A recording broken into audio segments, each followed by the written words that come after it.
Música e literatura. Eu sempre achei interessante, desde que eu era adolescente, perceber como alguns escritores pareciam se esforçar para traduzir o intraduzível quando mencionavam a música.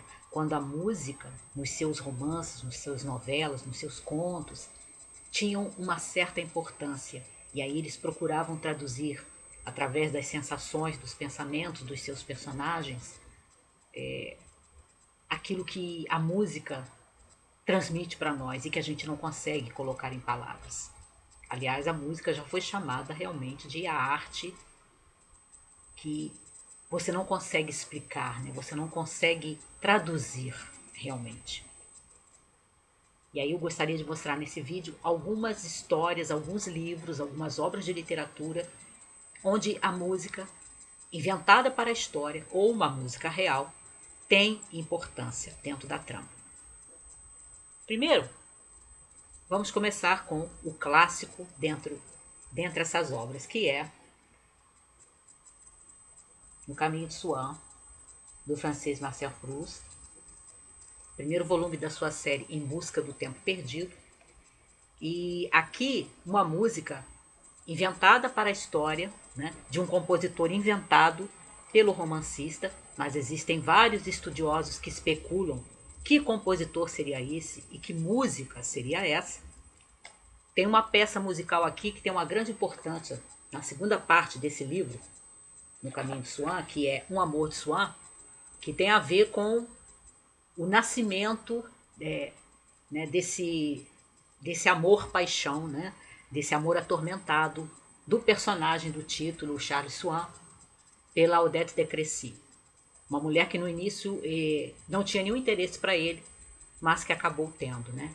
E existe uma música, existe inclusive uma frase musical que o Proust se acentua, que tem uma grande importância para quando o Swan conhece a Odette e depois eles continuam se encontrando e ele gosta de ouvir aquela música, ele gosta de ouvir aquela frase musical e quando o amor deles começa a definhar.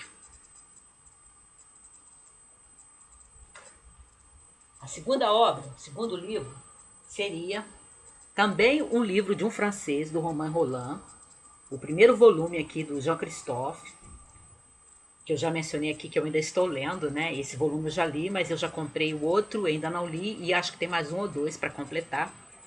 E Jean Christophe é basicamente a história desse jovem, filho de um músico, e que vai se tomar de paixão pela música, né? Ele já nasceu com o talento, desde que ele é bem criança ainda, como se descreve aqui no primeiro volume de Jean Christophe, do Romain Rolland, outro francês como Proust, como a música tem importância para esse jovem, para o Jean Christophe, né? Que vai crescer, vai entrar na adolescência, nesse volume que ele já está no final da adolescência, vai ser um homem adulto, vai se tornar realmente um músico. E a música tem, desde a infância, importância para ele, um grande peso para ele, quase uma obsessão, mas ao mesmo tempo uma obsessão assim que às vezes ele lamenta, né? Que ele seja tão obcecado, que a música seja quase um tormento ao mesmo tempo que uma paixão para ele. E pelo que eu já vi desse volume, ele provavelmente vai sofrer muito por isso. Por essa sua paixão e que ao mesmo tempo é uma paixão que vem entremeada de tristeza, né? Entremeada de sofrimento. A música tem muita importância porque o seu protagonista é um músico em Jean Christophe, do Romain Rolland. Nesse aqui, não se trata de um romance, mas de um conto, que como sempre eu esqueci de marcar a página, que é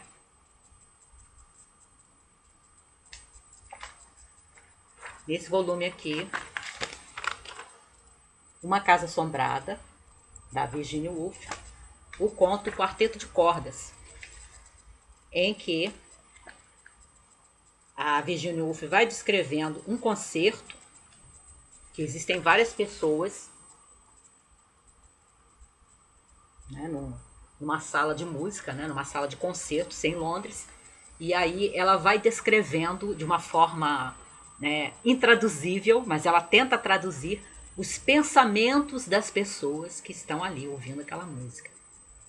Então, o quarteto de cordas é aquele tipo de conto mesmo que passa por um fluxo de consciência e é o tempo todo o fluxo de consciência atravessando os pensamentos de quem está presente, ouvindo o quarteto de cordas do Mozart.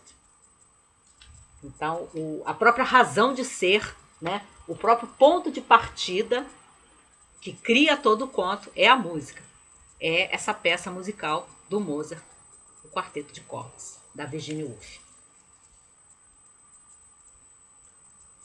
Esse aqui, Ciranda de Pedra, da Lídia Fagundes Telles. Esse eu me lembrei, só não esqueci outra vez de marcar, mas me lembrei de olhar qual é o capítulo que começa com isso. É o capítulo 4 da primeira parte de Ciranda de Pedra, essa escritora brasileira, em que a sua heroína, a Virgínia, está no quarto e está ouvindo, né, tocar em casa.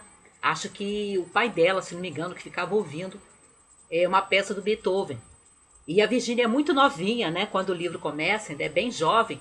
E ela tem a impressão que aquela é a conversa de um louco, né? Ela fica escutando aquela música do Beethoven e ela tem a impressão que é uma conversa assim que sempre se interrompe, que parece que o Beethoven está conversando alguma coisa, contando alguma coisa, e aí ele para, e aí ele retrocede, ele se enrola, e aí ele volta a falar como se fosse a conversa de uma pessoa louca, né? Uma pessoa assim, fora do seu normal, né? Uma pessoa assim que não consegue manter as suas ideias em ordem.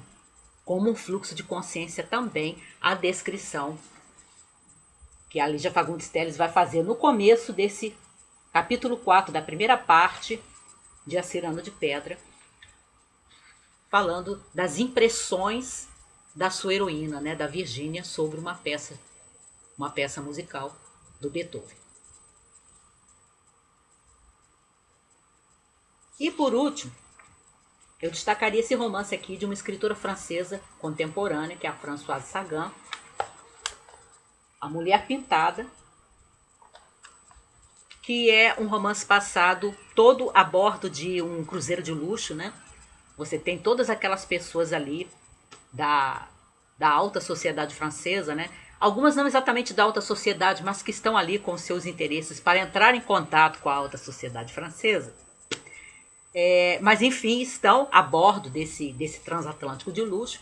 E entre as atrações, né, desse navio, desse cruzeiro que eles estão fazendo, né, tem a música, né? Tem os momentos em que eles vão para a sala de concertos ali dentro da embarcação e ouvem, né, música de orquestra, né, música de câmara mesmo, e escutam inclusive uma cantora de ópera, né, uma soprano que está ali justamente para se apresentar para os viajantes, né, todos os passageiros que pagaram por esse privilégio de ouvi-la ali no cruzeiro, em A Mulher Pintada. A gente tem um desfile de personagens aqui, né? A gente tem a Clarice, que é a mulher pintada do título, que é uma burguesa, né?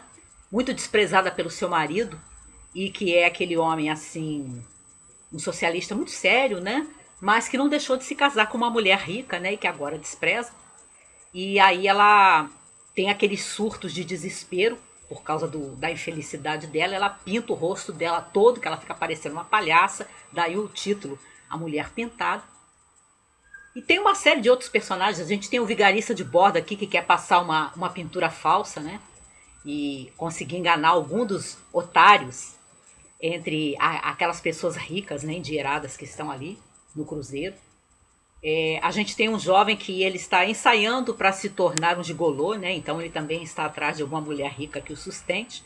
Então a gente tem vários tipos interessantes em A Mulher Pintada e a gente tem quase como um outro personagem a música, porque a Françoise Sagan também procura traduzir o intraduzível, né? Procura passar para nós quais são as sensações e os pensamentos e os sentimentos despertados pela música nos seus personagens à medida que eles escutam, né? As peças musicais tocadas ali, a música de câmara, né? Os violinos e muito especialmente os trechos em que eles estão ouvindo a soprano cantar. E a gente fica com esses, pelo menos por enquanto.